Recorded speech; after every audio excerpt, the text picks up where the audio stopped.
On August 21st, 1993, Robert and Carolyn Blashek, their daughter, and their 6-year-old son, Jordan, were visiting their uncle's ranch in Granby, Colorado, when they were reminded how important it can be to trust one's instincts. It was different from the sort of riding we had ever done in the past, and we were quite happy when we got down to the bottom. The group had left the ranch around 11:30 that morning.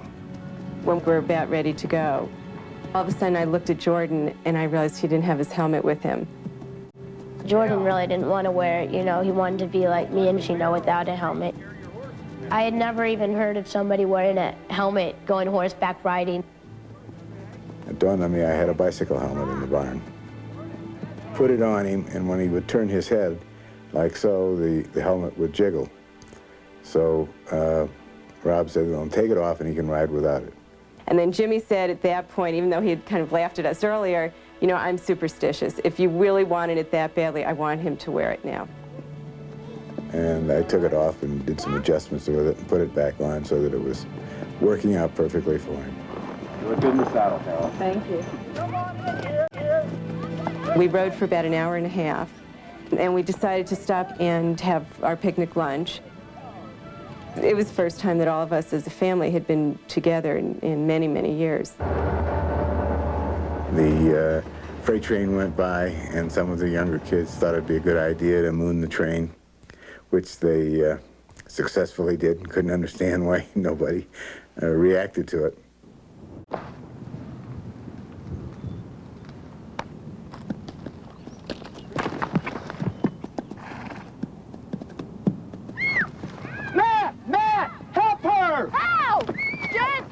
All of a sudden, Jenna's horse spooked.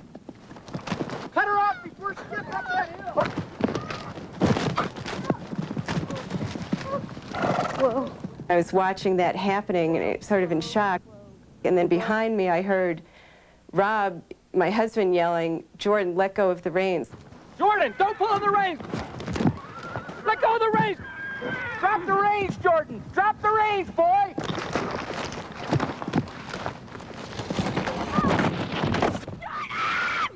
I heard a crunch that is a sound that just permeates my being. And I just saw this little lifeless body there, and I knew he could not be possibly alive. All we heard was a very loud crunching sound. Hearing that sound was the most awful thing I've ever heard in my life. Jordan, go to work. Jordan. I saw just a flicker of life on his face, and I realized he was alive.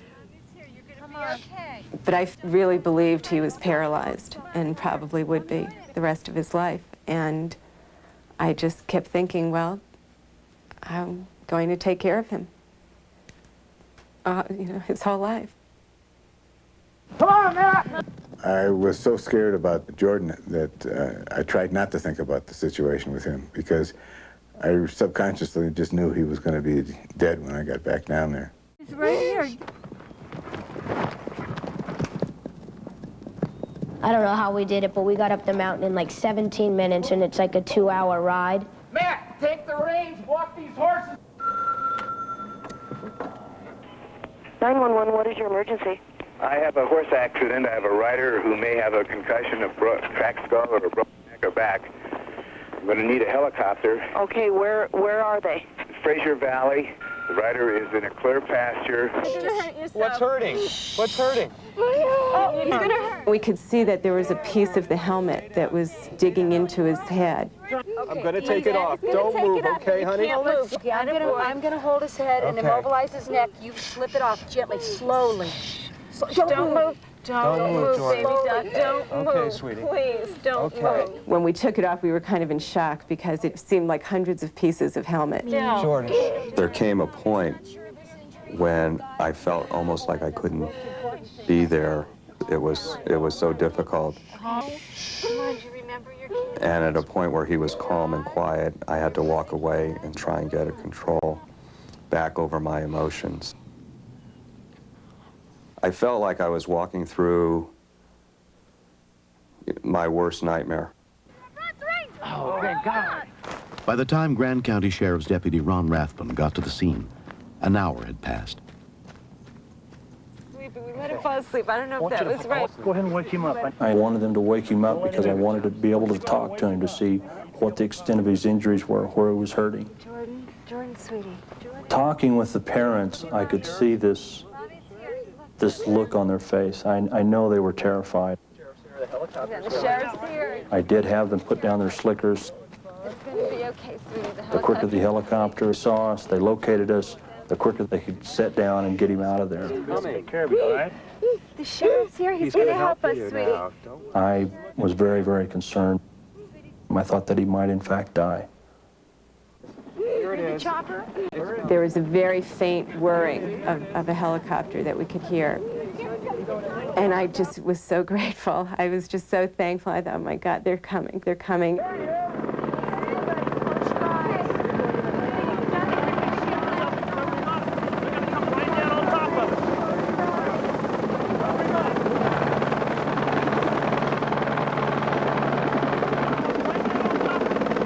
The noise was getting louder and louder. It was just overpowering.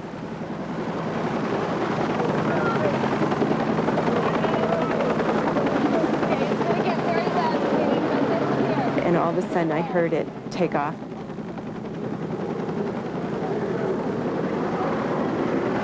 Where's he going?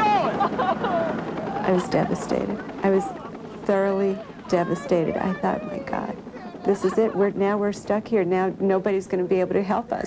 If that helicopter can't land, I just knew there was no other way out. I did contact the helicopter and ask him what his problem was. Apparently he had an extra person on board. He had to land and let this person get off. The pilot was concerned about crosswinds, so we wanted to take some weight off. He's coming back.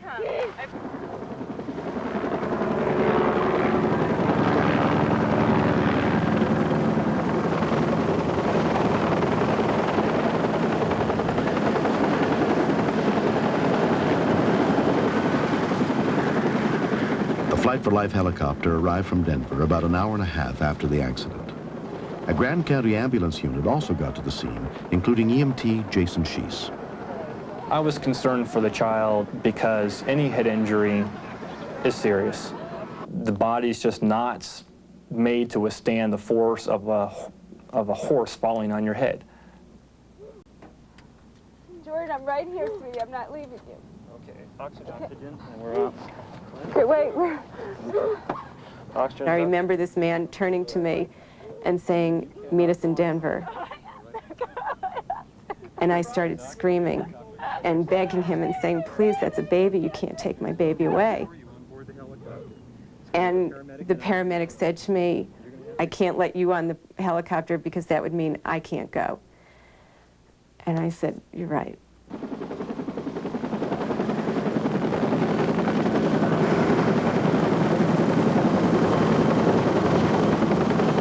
When I watched that helicopter go up, I really didn't think I'd ever see him again. 6-year-old Jordan Blashek was flown to Providence St. Anthony Hospital Central in Denver. It took Carolyn and Robert Blashek 3 hours to get to their son's hospital. And he looked up and just looked at me and said, Mom, what took you so long?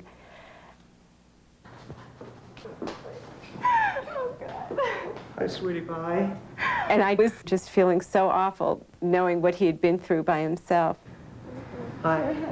Are you Jordan's parent? The neurosurgeon came in, and his first question to us was, what made you have him wear a helmet?